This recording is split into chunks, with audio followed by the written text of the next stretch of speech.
while you were doing the Dick Van Dyke Show, you did Mary Tyler, you did Mary Poppins the same time you were doing the Dick Van Dyke Show? Right, during the hiatus.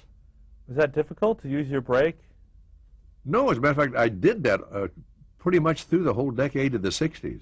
I think I did some kind of a movie every hiatus. It was something. Was there any competition in your mind? Once you were successful as a movie star, did the folks on the Dick Van Dyke Show worry you might not come back? No, they knew I'd be back. So you never... No, I would have come back as long as it was there. You never thought about abandoning the Dick Van Dyke Show for a movie career? Never. As a matter of fact, movies were my least favorite thing to do. One camera. There's no audience. You're not playing. It's as far away from true performance as you can get. The stage is the best. Sitcoms are great in front of an audience where you do a performance from beginning to end. But as we do, our show now, one camera is bits and pieces from various parts. Nothing even follows. So you can't really do a performance as such. You're piecing together one. It's more the editor's job than anyone. And I never found doing movies that much fun, because if you ever heard the list of them I turned down over the years, the difference in Mary Poppins was doing musical numbers. That's something else, because you at least get to do a whole piece of a musical number at one time. You signed a deal with Walt Disney, didn't you, after Mary Poppins? Yes, I did. Yes, I did. I did some small little B types of movies for them. How did this contract affect your work on Dick Van Dyke, or was it completely separate? Yeah. No, my relationship with Walt I was so proud to have a relationship with Walt Disney, anyway. Why did the Dick Van Dyke Show end? I'm getting tongue-tied. Why did the show end? I think I mentioned earlier that at the outset, Carl said, if this show goes 5 years, that'll be it. He felt that he would get stale, we'd all get stale, repetitive, and he seemed to think that people began to caricature their characters, and I think there's some truth in that. Was it happening? Were you stale? Not at the end of 5 years, no. We were still flying. I think Carl wanted to move on and do some movies, which he did. And I think Mary wanted to also do some other things. But most of us would have stayed. That wasn't coming to work. That was coming to play. How did it happen? Did he just announce, I don't want to come back for year 6? Well, we knew all along. It was understood from the beginning that it would only be 5 years. And it wasn't like the Seinfeld show now, that nobody offered us millions of dollars to stay. They said, okay, fine. But weren't you well compensated for the time? For the time, no. No, even though you're I wouldn't big say, I don't know. I don't think it was well compensated. See, when they brought me in under a 5-year contract, nobody ever heard of me except for Broadway, so I couldn't command a big salary.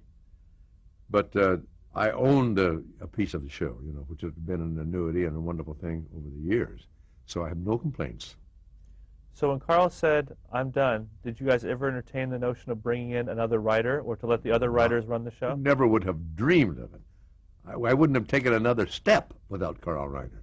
It was his creation, and it was all up here, and without him we would have been lost. Again, the way you're Seinfeld's mirroring you with Larry David and when he left. Yes. Same sort of thing.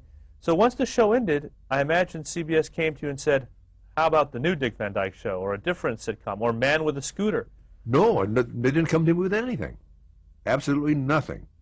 It's funny, in those days, I think that with Carl gone, they saw it as a team. And I did do some specials. They signed me up to do some specials, which I did for CBS. What was your first solo special? Oh, that's a good question.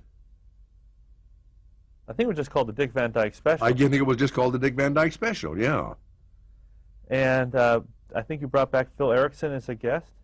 I don't know whether that was the first one. I did bring back my old nightclub partner, and we did a number. Lip sync to the records, yeah. That must have been wonderful for you. Oh, it was great. Yeah, it was like a reunion. Was he a little stale after, 20 years? No, he had been doing some work on his own. No, it was fun to work with him. Did you enjoy the special after doing a sitcom for so long? Well, it was a totally different thing. It's like putting a Broadway show together. It's what it's like. You rehearse it, and you've got all the production value. I did one sketch that I still like to this day. I did the return of the oldest magician in the world, 95-year-old magician who comes back for one last performance, the great whoever it was. And I just had a ball doing that. He's so old he can't even remember the tricks. Walked around the stage with cards and alarm clocks falling out of my tuxedo. He appears in a puff of smoke, and his tuxedo's on fire. That sketch was written to be 8 minutes long.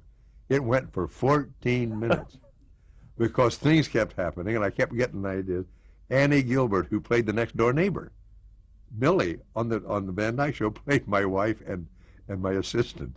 She was, 85 years old. I don't know why, but it struck me so funny. And they just kept going and going and going. And when we finished the sketch and they stopped the tape, I remember the director came down and said, "We're going to have to do it over. We got a shot of a mic." And I said, "You what?" "No, we're not."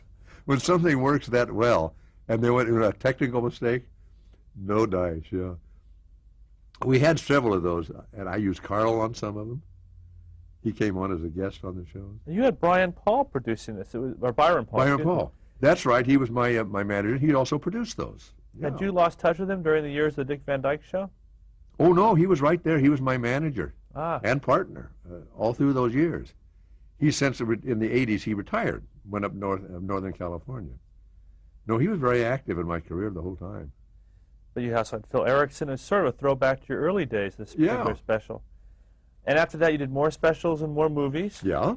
And never entertained the thought of doing another sitcom at that point? Well, I finally did some years later. But the best thing that happened was Mary, it was funny, in those days she was thought of as the wife on a sitcom. They never thought of her as a separate entity somehow. She was the wife, like Marjorie Lord was Danny Thomas's wife. And it was a mindset that you couldn't get around in those days. And I did a special called Dick Van Dyke and the Other Woman, where I brought Mary on and just let her do everything she wanted to do. And we did some great stuff together, written by Persky and Denoff of the old Van Dyke Show. And that somehow made the network sit up and say, this is a talent in her own right. Very strange how, I guess the feminist movements changed that, but then she was the wife, that's all. And that's how the Mary Tyler Moore Show got started. Now, you said Carl Reiner did one of your specials. Was it hard to recruit him to do that? No, Carl likes to perform on occasion. So there were no hard feelings after the Dick Van Dyke Show ended? You guys all kept working together? Oh, sure, whenever we could. No, Carl had made that clear from the beginning, so it was no surprise to anyone. So were you offered a variety show after this? No, I was never offered a variety show. I wasn't really offered any kind of a show. I guess they just figured that was it. I was gone. What were you planning to do? I had no idea. I did a bunch of movies. I did, I think one a year from there right through into the early 70s. And how did finally the new Dick Van Dyke Show end up happening? I had moved to Arizona. I mean, this is a strange story. I was living out in the middle of nowhere on a little ranch in Arizona. One day I was driving my Jeep along, and I see some construction going on out in the desert, near nothing. And I drove over there, and I said, what's going up here? We're building sound stages. They're going to try and build a little studio here. And that started the germ of an idea. Gee, if I could do a show out here in the desert and send them the film. And I approached the network about it, and they were game. I approached Carl about, helping me out with it. And I ended up with Saul Turteltaub and Bernie Ornstein as the producer-writers. And they were from the Dick Van Dyke Show as well? They, I think, had written one or two of them, but mostly they'd done, it wasn't That Girl. No, that was Persky and Denoff, wasn't it? Carl Reiner had no interest in doing the series the same way he did the Dick Van Dyke Show? No, he didn't want to get back into it that much. He really felt burnt out along those lines. He'd given every ounce of everything he had to it. And he wanted to do some movies. But he'd, as an advisor, counselor, kind of watching over us, I don't think I would have done it without him there. Who came up with the concept? That's a good question. I think maybe Saul Turteltaub, who incidentally now writes for Cosby. And the concept was? But this guy who had a local television show in Phoenix and lived out in the desert, as close as I can come. And Hope Lang played my wife. How did you, before we get into Hope Lang, how did you convince the network to let you shoot this thing in Arizona? I mean, it must have been unheard of to do a sitcom in Arizona. It was unheard of, but they didn't have that much trouble with it. They flew in a crew every Tuesday, I think it was, We shot the show, and they went back with the film and the crew. Live audience? Live audience, who drove all the way out there in the desert to see it, as a matter of fact. It was 3-camera show. You must have been hesitant, though, about going into another concept where you were a husband and you had a new wife, especially since America seemed to think of Mary Tyler Moore as Mrs. Dick Van Dyke. It was amazing that most people thought we were actually married, thought that Mary and I had been married all that time. And I was in the market one day when the new show came out, and a woman came up and hit me with her purse. She says, "How dare you leave that sweet Laura?" How did you find Hope Lang? We auditioned some people, and I had seen Hope on The Ghost of Mrs. Muir and thought she was good and the perfect wife type. And I had known her, and she just ended up to be the perfect one to do it with. Was there tremendous pressure to live up to the old Dick Van Dyke Show? Oh, sure, yeah. And we rarely did. There was about, we only did 3 years of that show. I finally took it off myself. We were about 7 episodes that I'm quite proud of, because there's some comedy classics in there, just a few. And the show, you did it in Phoenix the whole time? Yeah, though. No, I just take that back. We did 2 years in Phoenix, and then we brought it to Los Angeles, and I commuted. When you brought it to L.A., you changed the concept radically, didn't you? Yeah, I didn't. Somebody else thought it should be changed. I became a writer on an actor in a soap opera. An actor in a soap opera. That's right. Oddly enough, playing a doctor. You weren't solving crimes, but you were playing a doctor. That's right, I was. And we had Dickie Van Patten, who is a wonderful performer. Always stole every scene he was in. He just plays Dick Van Patten better than anybody. Now, what was it like working with Turteltaub and Orenstein? They must have felt great pressure to live up to Carl Reiner's legacy and a legacy of the old Dick Van Dyke Show. Oh, sure, we all did. And we did some very, very funny shows. Well, as a general rule, we never got that good. But we always were in the top 20. You know, the show did okay. But I wasn't as proud of it. And it was mostly because of the lack of Carl. Certainly Saul and Bernie are very, very talented writers. Great senses of humor. How involved were you in the stories on this show? Much more so. Yeah, much more so. Yeah, as a matter of fact, I worked a lot harder. You know, when something's coasting along on top, it's easy. But we were really struggling to make the show better. Seemed like the difference was, having not seen that many episodes of the new Dick Van Dyke Show, you had a strong vision in what Carl Reiner wanted to do with the Dick Van Dyke Show. Yes. You didn't have a Carl Reiner on. Didn't have him, no. He came in once or twice a week, maybe, and kind of, you know, but he didn't actually do the writing. He would just point out our glaring errors, of which there were many. But this show wasn't coming from one man's heart. It wasn't. No, that's right. It was more like they are today, you know. Too many cooks. And during the same period, didn't you direct a pilot that Carl Reiner wrote? I don't think Carl wrote it, but I did direct a pilot. My one sojourn into directing. How did that happen? It was Nancy Dussault. Excuse me. Nancy Dussault had played the next door neighbor on my show, and they were going to do a pilot for Nancy Dussault, and she asked me if I'd come and direct it. Which I did. I sat there and laughed at everybody all day. It's about all I did. Were you a good director? I don't think so. I wasn't bad for the comedy part of it. They had John, what do you remember? Not Schneider. Wonderful comedian who made me laugh. I'd be through with rehearsal by about 3 in the afternoon and send everybody home. And the network would say, "What are you doing?" I said, "I'm through." And the pilot was pretty fair.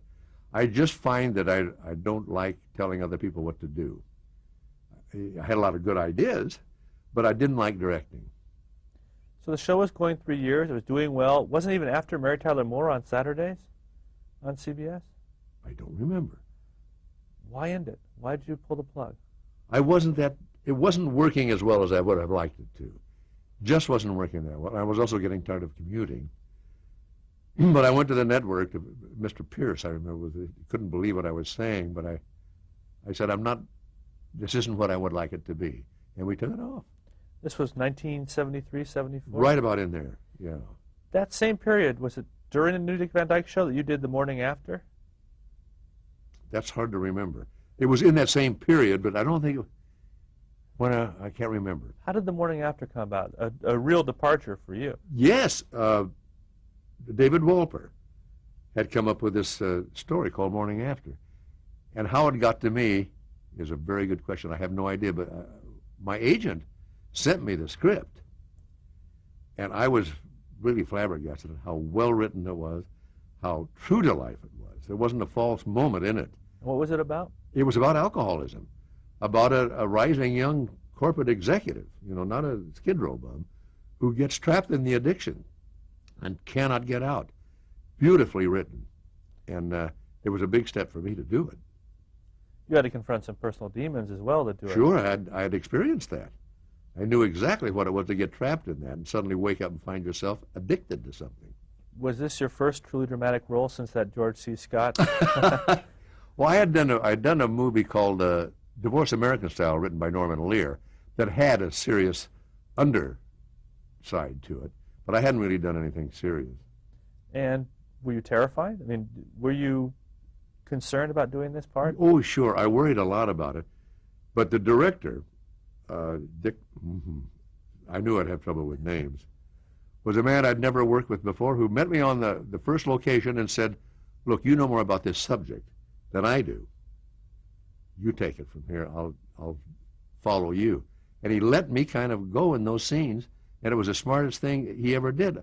I didn't know I could do that, but he kind of left me alone in terms of portraying that part of it.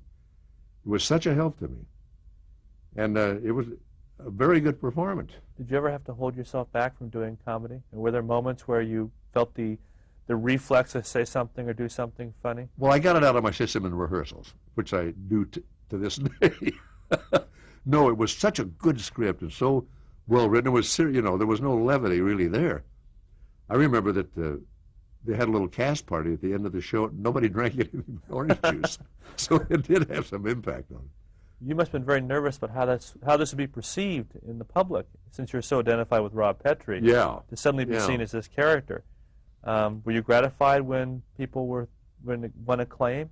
Oh, yeah, very much so. When I saw it, I was really happy with what I had done. It's one of the few times in my life that I have looked at something and said, could have done that better. I played it like it should have been played, and I was very happy with it. And I imagine the Emmy Award nomination helped a lot, too. Yeah, got nominated for an Emmy. I'll never forget I lost to Hal Holbrook for Pueblo Affair, and I think I had to give it to him. But at least I lost to somebody really good. So after this, did you think maybe I should steer towards more dramatic roles? Did you have a career plan after this? I never had a career plan. 50 years I've been in this business, and I've never had a career plan. And I think it's good because you don't pass things up. If your nose is headed in that direction, a lot of nice things can happen along the way. I've just kind of taken what came. So you weren't burned out on the idea of sitcoms after the new Dick Van Dyke Show? No, not of comedy. I was burned out on the idea of working with anybody but Carl Reiner. So how did Van Dyke and Company come about? That was Bob Einstein, who is Albert Brooks' brother, and his partner, Alan Bly, who came to me with an idea.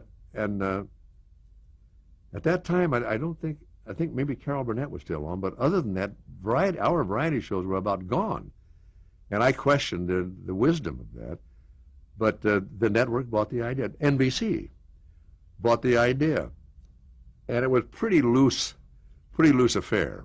We tried a lot of things that hadn't been tried before, not in manners of taste. We didn't attack subject that hadn't been treated before, but just kind of attitudes about comedy that we changed. It only lasted for, I think, 12 or 13 episodes. I don't think the public ever really discovered it. But we won the Emmy. We actually beat Saturday Night Live for an Emmy that year. And people said, what? I never saw it. You had some amazing talent on that show. In a way, it was like the old Dick Van Dyke Show. You had Steve Martin. You had Andy Kaufman. I think we introduced, at least to the general television audience, Andy Kaufman for the first time. And we used him in a wonderful way. We never presented him. He would come in and interrupt me in the middle of a song or a dance or a sketch and take over the show. And I would always leave it off. And it just worked beautifully. You never felt upstaged by him? Oh, no. And audience loved it. But by not presenting him as showcasing him, just having him as this odd little fellow who wandered onto the stage, I think was the perfect way to present him. Did you get to know him at all? Was he a strange person? I don't think anybody ever got to know him. He was He said by trade a transcendental meditation instructor or whatever it was. And it true, he did a lot of meditating in his little dressing room. Very quiet. He brought his sister in for me to meet once, who was also very, very quiet. He rarely said anything. He was either a genius or slightly around the bend. I'll never know which. Steve Martin, what was he like to work with? Also a very quiet man in person. Steve was one of the writers on the show. I secretly think he was writing his own act. But we did some what I think were wonderful. We had a weekly sketch called The Bright Family. Simply a family of morons, like the Drabbles. And we had more fun with them because the dumber it was, the funnier it was. And I used to have trouble getting through the sketch because I couldn't keep a straight face. Now, you brought back Mary Tyler Moore and Carl Reiner to your show. Was that weird? Mary never did the variety show, I don't She did the think, special, I guess, Van Dyke. She did the special, yeah. Van Dyke and Carl Reiner. Oh, I had Sid Caesar. I had so many good people. What was it like to finally work with Sid Caesar? Oh, wonderful, wonderful. But he, like every alumnus of the Sid Caesar show, was a perfectionist, and we couldn't write well enough for Sid, and I knew it, and we all knew it. Sid is one of those performers that has to be just right, and it was a tough week in that way. But he was such a trooper. He was so helpful. Everybody from that show knows what is good and what isn't, and you can't fool them. You had Tina Turner, Richard Keel. There's a funny guy. What was Richard Keel? He was my ventriloquist. I was his ventriloquist dummy. I would sit on his lap and he'd make my mouth go. How did Richard Keel get on your show? This is Jaws, right, from A Spy Who Loved Me? That's right. Well, you know, I'm trying to say, Bob Einstein, you know, Albert Brooks' brother, he's nuts. And he loved little people, he loved giants, he loved gorillas, he loved anything that was bizarre. Well, he eventually became Super Dave. Right. And the first Super Dave was done on our show, where he just gets on a simple Disneyland roller coaster ride and gets sick. Uh-huh. And that whole show came out of that one appearance on ours. He just found Richard Keel funny. Right. So after Van Dyke and Company was canceled, did you take that really hard? I mean, was that a... No, I kind of knew. Partly we blamed the fact that Carol Burnett was going off, and our variety shows haven't shown up again since. Except, you know, the Saturday Night Live kind of a form. Didn't NBC finally apologize and say, hey, we're sorry we canceled you after you got the Emmy? No, I don't think anybody's ever said that. Networks don't say I'm sorry. You went from Van Dyke and Company right onto the Carol Burnett show. How did that happen? That was kind of a fluke. Carol would come on my show as a guest on my show, and we did an improv piece that just out of nowhere, we did a pantomime that wasn't planned. I guess it's time to tell this. I was an old man working on a ship on a bottle, and she comes up as her old lady and breaks it. And that was supposed to be it. It was a station break joke.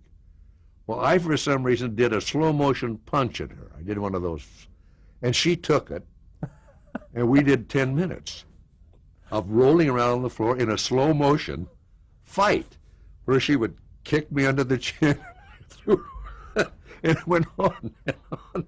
And we finally said we should be working together.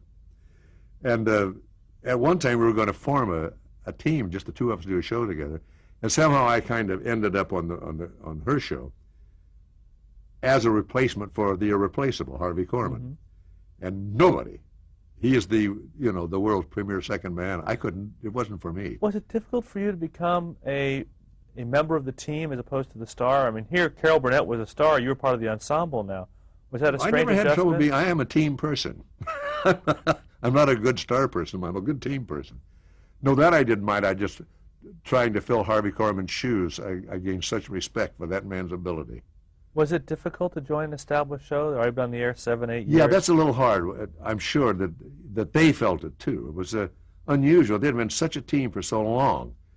That was probably not a good idea for me to do it, but I loved working with Carol. Was it awkward chemistry working with Tim Conway and Vicki Lawrence? All these folks had already who had their thing, yeah.